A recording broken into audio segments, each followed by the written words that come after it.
দিয়ে দিচ্ছি হচ্ছে টক দই ঢেলে প্রিপারেশন করে নিচ্ছি হচ্ছে ঘোল। দেখো হাঁড়িটা খালি, আর এইগুলো হচ্ছে দই, 3 কিলো দই আর 1 কিলো দুধ। ধুয়ে দাও সব, ওরা খাবে পেট।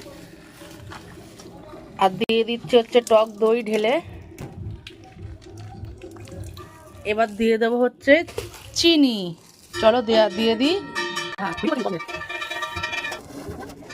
এবার দিয়ে দিলাম হচ্ছে চিনি, তার মধ্যে এবার ফেটিয়ে নিচ্ছে এগুলোকে।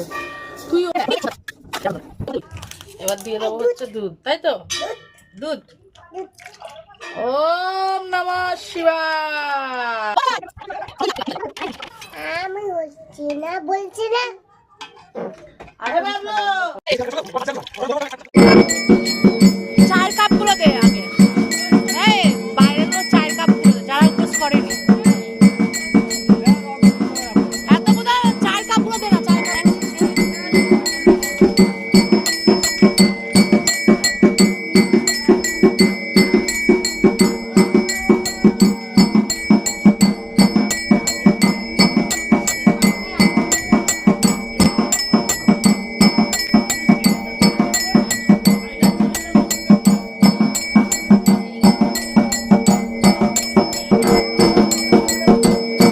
আর তোর মতো দেখলে সকালের ব্যস্ততা, শিবরাত্রির দিনে বাড়ি থেকে চলে এসেছিলাম হচ্ছে পুজো দিয়ে। তারপরে এসে আবার মন্দিরের পুজো সারতে না সারতে আবার করে নিয়েছিলাম হচ্ছে ঠাকুরের ভোগের ব্যবস্থা। এদিকে দেখো তার মধ্যে ভোগের ব্যবস্থা করার হচ্ছে এই যে ঠাকুরের ভোগ নিবেদন করে দিয়েছি এবার ঠাকুর মশাইয়ের জন্য।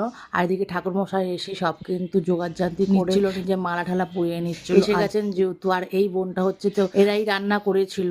এই বোনটা ও কিন্তু আবার সারাদিন উপোসও করেছিল। আর ও একটা ছোট্ট একটা মিষ্টি ছোট বাচ্চা ওকে রেখে দিয়ে কি সুন্দর ঠাকুরের ভোগের রান্নাগুলো করেছিল। আমি যতটা পেরেছিলাম এগিয়ে দিয়েছিলাম, তারপরে কিছু কারণবশত আমি আগাতে পারি। ঠাকুরমশাই কিন্তু পুজোতে বসে গেছিলেন। এদিকে হচ্ছে আমি একটু দইয়ের ঘোলটা করে দিলাম, করে দেখলাম কেমন হয়েছে। বাড়ি যাচ্ছি, বাড়ি।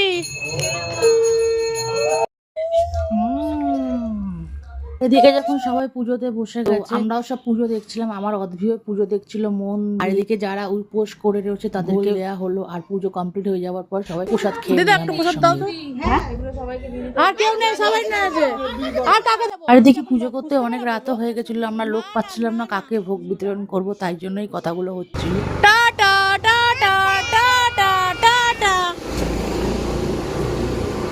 যদি তোমরা আমার ব্লগগুলো ফলো করে থাকো তো সকালে যখন আসছে এই মন্দিরটা কত ভিড় ছিল, পুজো হচ্ছিল সেখানে। আজকে রাতের বেলা হচ্ছে ফাংশন আছে, সারা রাত জেগে সবাই ফাংশন করে দিতে, যারা যারা ইচ্ছা তারা যাবে ফাংশন দেখা। তখন হচ্ছে মন্দিরের ভিড়।